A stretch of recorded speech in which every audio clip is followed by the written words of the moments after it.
Kini, dunia telah dikejutkan dengan serangan wabak coronavirus. Malaysia turut menerima kesan dan wabak tersebut telah meragut banyak nyawa rakyat Malaysia. Oleh itu, pihak Kementerian Kesihatan Malaysia telah menjalankan etika Standard Operating Procedure iaitu SOP di Malaysia. Tetapi masih ramai yang memandang enteng terhadap etika tersebut. Hal ini kerana Malaysia antara negara yang berjaya mengawal bilangan wabak ini. Tetapi saban hari kes telah meningkat kembali. Janganlah kita leka dan alpa.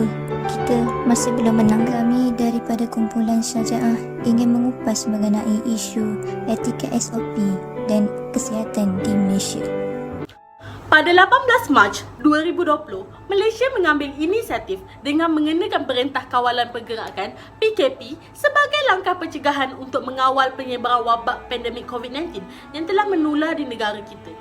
Sehingga 14 November 2020, jumlah keseluruhan kes COVID-19 di Malaysia seramai 46,209 orang dengan jumlah kematian seramai 306 orang. Tetapi, baru-baru ini, tular di media sosial, identiti seorang wanita yang memakai gelang pengesanan kuarantin COVID-19 dalam keadaan sedang menjamu selera di sebuah media selera yang difahamkan terletak di Bandar Maru Raya Ipoh. Hal ini menimbulkan kegusaran rakyat terhadap isu ini. Amat mengecewakan sikap segelintir masyarakat yang masih mementingkan diri sendiri tanpa memikirkan orang sekeliling. Permasalahan ini berpunca daripada masyarakat yang tidak memahami maksud kuarantin itu sendiri. Apa maksud kuarantin? Kuarantin berasal daripada perkataan Itali, curanta, yang bermaksud 40 hari tempoh pengasingan. Kaedah ini telah lama dipraktikkan iaitu sekitar abad ke-14 tak kala The Black Death atau bubon mengancam Eropah. Kuarantin atau pengasingan pesakit dianggap langkah berkesan untuk membendung wabak ini terus menular dalam kalangan masyarakat.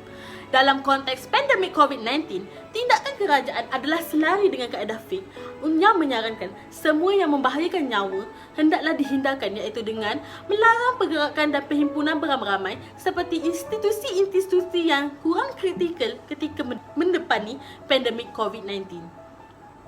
Syarat menetapkan kemudaratan hendaklah dihapuskan dengan melakukan langkah-langkah pencegahan untuk mencegah wabak ini daripada menular. Jika wabak ini masih menular walaupun telah melakukan langkah-langkah pencegahan disebabkan oleh segelintir masyarakat yang masih berdegil, pihak berkuasa hendaklah mengambil tindakan dengan mengenakan denda iaitu mengikut Akta Pencegahan dan Pengawalan Penyakit Berjangkit 1988 iaitu Akta 342. Individu yang terkena wabak COVID-19 hendaklah memainkan peranan dengan kuarantin diri di hospital atau di rumah, tidak melarikan diri, memberikan fakta yang betul dan bekerjasama dengan Kementerian Kesihatan Malaysia agar wabak COVID-19 ini dapat dibendung. Kita haruslah menghindarkan wabak penyakit ini daripada terus merebak. Terdapat ayat Al-Quran dan hadis yang melarang perbuatan memudarakan diri dan orang lain. Sabda Nabi SAW, maksudnya tiada mudarat dan tidak boleh memberi mudarat. Menurut Al-Imam Al-Syatibi, walaupun hadis ini daripada dalil zamni, dalil ini merupakan di bawah satu asal yang qat'i. Hal ini kerana kemudaratan dan memudaratkan adalah ditegah dalam semua syariat sama ada di kejadian yang tertentu, juz'i atau kaedah yang umum, kulli. Kita sebagai umat Islam dan masyarakat yang bertanggungjawab hendaklah mengikuti langkah-langkah pencegahan wabak COVID-19 kerana mencegah itu lebih baik daripada merawat. Isu yang berlaku di Malaysia iaitu di mana seorang wanita telah ditemui mati kerana dipercayai terjun dari tingkat 8 bangunan Hospital Queen Elizabeth I, Kota Kinabalu. Kejadian tersebut telah berlaku setelah mangsa disahkan positif COVID-19. Hal ini menyebabkan mangsa berada dalam keadaan kemurungan lalu menjurus kepada perbuatan yang di luar jangkaan. Persoalannya, bagaimana ini boleh berlaku? Segalanya berpunca daripada masalah psikologi. Psikologi berasal daripada perkataan Greek iaitu psyche yang ditakriifkan sebagai mental, rohani serta pemikiran seorang manusia. Menurut William John, psikologi adalah sains kehidupan mental yang tidak dapat diungkapkan dengan lisan tapi hanya dapat dirasai melalui panca indera manusia. Rakyat Malaysia pada masa kini mengalami masalah psikologi pada tahap yang membimbangkan, terutamanya pada musim penularan COVID-19 ini. Pihak Kementerian Kesihatan Malaysia telah mendedahkan bahawa mereka telah menerima sebanyak 8,380 panggilan berkaitan dengan isu ini. Kebanyakan daripada mereka mengalami tekanan selepas dibuang kerja lalu kehilangan punca pendapatan. Bersandarkan perspektif daripada Ustaz Harudin, beliau menjelaskan bahawa manusia akan kehilangan ketenangan rohani serta jasmani berpunca daripada dua perkara.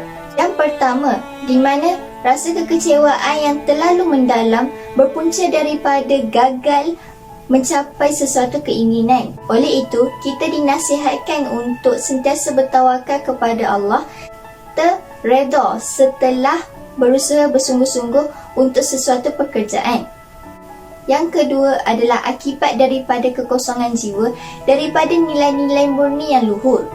Tidak dinafikan bahawa manusia dilahirkan dalam serba-serbi kelemahan, kesedihan, kemurungan serta tekanan daripada persekitaran boleh menjadi punca kepada masalah psikologi ini.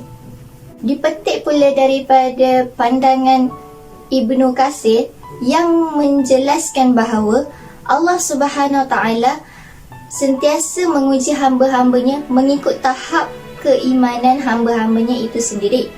Ujian diberikan adalah bertujuan untuk menguji tahap keimanan hambanya sama ada mereka benar-benar beriman atau bersandiwara sahaja. Akan tetapi Allah Maha Penyayang yang tidak pernah meninggalkan hambanya dalam keadaan terkontang-kanting. Malah Allah turunkan ayat Al-Quran serta sunnah untuk dijadikan panduan dalam kehidupan. Seterusnya, terdapat juga isu yang diperoleh melalui aktiviti keagamaan. Isu tersebut adalah masih terdapat segelintir pihak yang berkeras mahu menunaikan solat Jumaat dalam suasana wabak COVID-19 sedang menular ini. Alasan mereka kerana terdapat hadis yang menyebut bahawa sesiapa yang tidak menunaikan solat Jumaat sebanyak 3 kali berturut-turut, maka ia termasuk dalam golongan munafik. Solat Jumaat merupakan solat fardu 2 rakaat yang dilakukan pada hari Jumaat secara berjemaah bagi menggantikan solat fardu zuhur, dan hukum melaksanakannya adalah wajib ke atas setiap lelaki muslim dengan syarat yang tertentu. Dakwaan sebegini timbul berpunca daripada masyarakat yang tidak memahami masalah umum yang berlaku serta salah faham terhadap hadis Rasulullah SAW, dan terdapat segelintir pihak masjid yang berkeras juga mahu menunaikan solat Jumaat ini secara sembunyi-sembunyi. Menurut Mufti Wilayah Persekutuan, golongan yang dikatakan sebagai munafik itu adalah mereka yang meninggalkan 3 kali solat Jumaat tanpa sebarang keuzuran.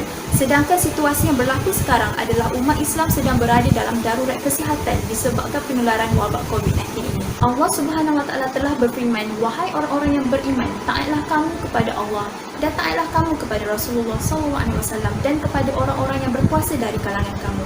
Pada pendapat saya, kita perlulah fahami bahawa solat Jumaat di masjid merupakan salah satu aktiviti berkumpul dan hendaklah ditangguhkan.